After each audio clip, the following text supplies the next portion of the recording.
မင်္ဂလာပါဝလာဆဲဆဲ page ကမိုးတစ်ဖြစ်ဝလာပါဒီဗီဒီယိုလေးမှာတော့ဝါရာလျူညူမုံအပိုင်း၈ကိုလေ့လာသွားမှာဖြစ်ပါတယ်ဒီဗီဒီယိုမှာအခရာအသစ်တွေလေ့လာတာမဟုတ်ပဲနဲ့ရှေ့မှာလေ့လာထားပြီးသားဖြစ်တဲ့အခရာတွေဖြစ်တဲ့အာကနေပြီးတော့ဟိုအထိအခရာလေးတွေဖတ်တာကိုလေ့ကျင့်သွားပါမယ်ဒီဗီဒီယိုမှာသုံးထားတဲ့ audio file ကတော့ TriStart က audio file ကိုသုံးထားပါတယ်ရှေ့ကဗီဒီယိုမှာလည်းပြောထားမှုပါတယ်မြန်မာစကားမှာလည်းအခရာတူပေမဲ့အဖြတ်အတောက်လေးတွေကွာတာနဲ့အတန်အတွက်မတူတော့ဘူးเนาะဒီဟာဆိုလို့ရှိရင်အမကဒုတိယဟာကအမကနောက်ဆုံးကဟာကအမကအဲ့လိုမျိုးလေးတွေရှိတယ်ဆိုတော့မိတ်ဆက်ပေးပူပါတယ်ဟိုဒီရှေ့ဆက်လျှောက်ဒီရှေ့ရမှာဒီဗီဒီယိုထဲမှာပါတဲ့အခရာလေးတွေကိုဖတ်တဲ့အခါမှာဟိုဒီအရောင်လေး၃ရောင်လေးသုံးပြီးတော့ပြထားပါမယ်အမဲရောင်ကကြတော့မို့လို့ပုံမှန်အခရာလေးလေ့လာတော့ထွက်ခဲ့တဲ့အခြေခံအတန်လေးပေါ့နော်အာအီအူအေအိုအစိမ်းရောင်အတန်ကအခြေခံအတန်ထက်အတန်နည်းနည်းကျယ်ပြီးတော့အတန်ထွက်မယ်အာအီအူအေအိုအာအီအူအေအို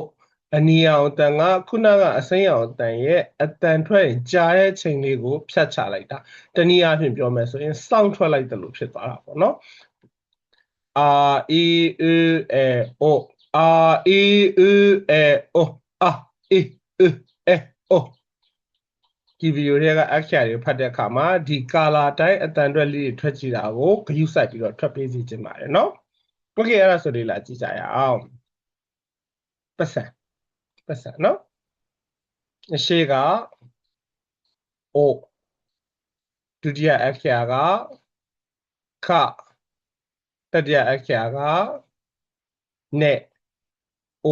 ဒုတိယအခရာနဲ့တတိယအခရာကအတန်ကျယ်တဲ့ဟာဆိုတော့ O ခနဲ့ O ကနဲ့နားထောင်ကြည့်မယ်နော်お金、お金、お金。ညမယ်နော်ပတ်စံကို O ကနဲ့ဆိုပြီးတော့ပြောပါတယ်နောက်တစ်ခုကဒါကလ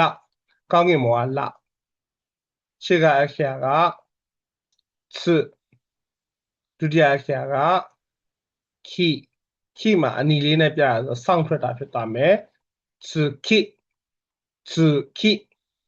ဟုတ်မဟုတ်နားထောင်ကြည့်မယ်နော်好き、好き、好き。ဘာသတိထားမိလဲမို့အတန်ထွက်တာကသခိလို့ထွက်သွားတယ်သူထွက်သွားတာက好き、好き。ဆိုတဲ့ ဥတီမသွားပဲနဲ့ ts အတန်လေးပဲထွက်တယ်နော်ဒီအခရာအောင် ts တန်လေးနဲ့ခိနဲ့လာပေါင်းပြီးတော့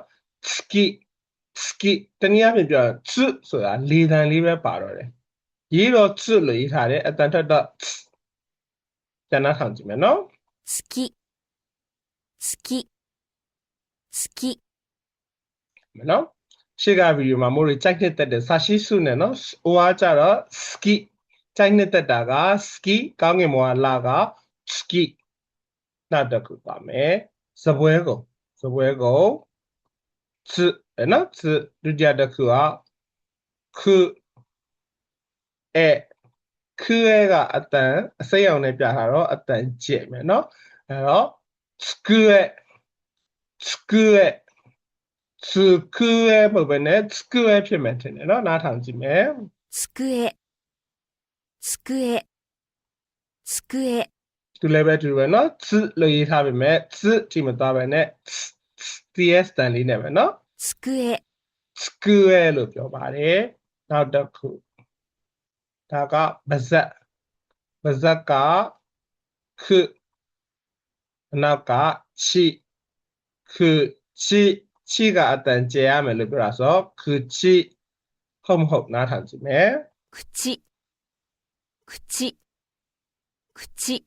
Okay ဒီမှာလည်းပဲခုလို့ထွက်တာမဟုတ်ပါနဲ့လေတန်လေးပဲထွက်သွားတာနော်ချီပြန်နားထောင်ကြည့်ပါမယ်口。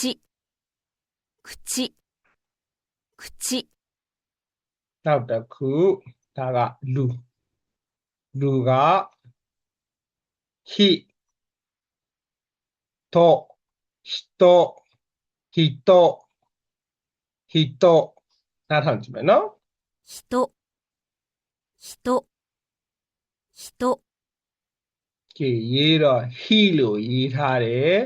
အတန်ထွက်တော့သူလည်းလေတံပဲကူသွားပြီးတော့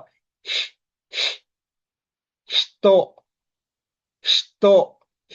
လို့မထွက်နော်人လို့ထွက်သွားပါတယ်နားထောင်ကြည့်ပါမယ်人ကြမယ်နော်နောက်တစ်ခုကဒါကလက်ကတဲ့စောင့်ထွက်မှာဆိုနော်တဲ့နားထောင်ကြည့်ပါမယ်手လက်ကိုတဲ့လို့ပြောပါတယ်ဒါကပလွေတို့ဝီစီတို့ပေါ့နော်မို့ဗမာလိုဝီစီလို့ပြောတယ်နော်ပလွေတို့ဝီစီတို့အဲ့ဒါကြတော့ဒါကဖုနောက်ကအဲကအတန်ကျယ်ပါဆိုတော့ဖူရဲ့ဖြစ်မယ်ထင်နော်နားထောင်ကြည့်မယ်笛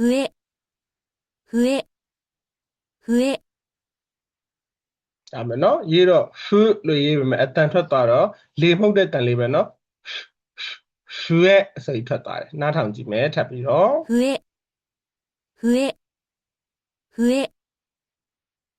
နောက်တစ်ခုအဝတ်အစား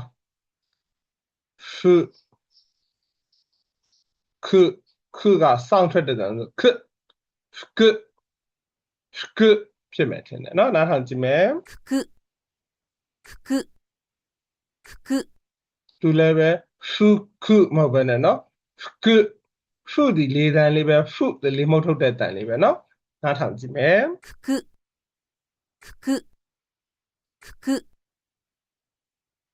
ငါကစာ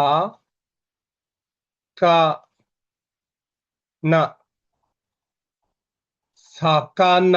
ခဏမှာအတန်ကျဲသွားမယ်နော်စကာနဖြစ်မယ်ထင်တယ်နားထောင်ကြည့်အောင်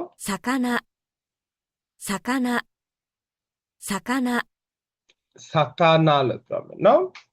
နောက်တစ်ခုကကြောင်ကနဲ့မှာ accent ရှိတာဆိုတော့ sound တက်တာဆိုတော့နဲ့ကိုဖြစ်မယ်ထင်တယ်နားထောင်ကြည့်ပါမယ်猫ဖြတ်မယ်နော်နောက်တစ်ခုကကြတော့ခွေးကနုမှာ sound တက်ပါလို့ပြောဆိုတော့နုဖြစ်မယ်ထင်တယ်နော်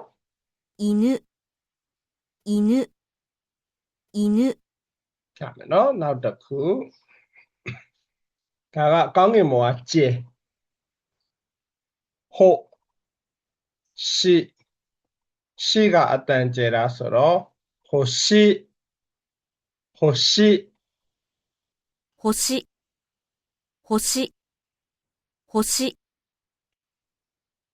ဒါမနော်ဟိုရှိလို့ပြောပါတယ်နောက်တစ်ခုကဘိုက်ကဒီချက်ကလေးကိုပြောတာ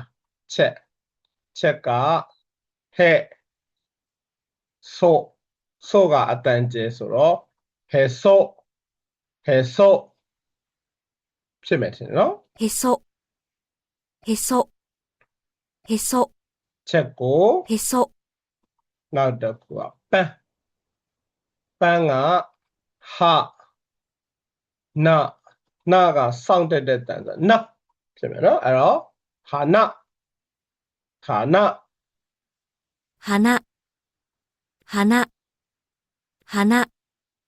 ပန်းကို花ဟာနာလို့ပြောပါမယ်နောက်တစ်ခုကမြေအောက်ယထာခြေခတဲ့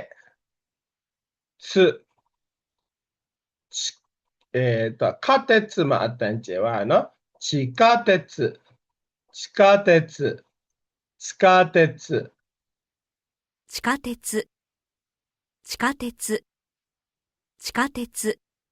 ရေတော့ဒါချီလို့ပြောတာအတန်ထက်တော့ ch အတန်လေးပဲเนาะ地下鉄နားထောင်ကြည့်မယ်地下鉄နောက်တစ်ခုကデモဖုနဲ့ဖုကစောင့်တက်တဲ့အတန်လို့ပြောတာเนาะဖုနဲ့ဖြစ်မယ်ထင်တယ်เนาะ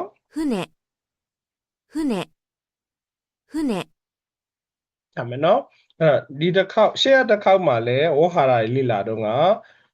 အခရာတွေဖတ်ပြီးတော့ကြက်မှတ်တယ်ဆိုတာထက် audio လေးပါတွဲပြီးတော့ကြက်မှတ်ဖို့လိုတယ်ဆိုတာလေးကိုလည်းသတိထားမိသွားမယ်ထင်ပါတယ်ဒီတစ်ခေါက်ဒီဗီဒီယိုလေ့လာတဲ့အခါမှာလဲအခရာအတန်အတွက်ကို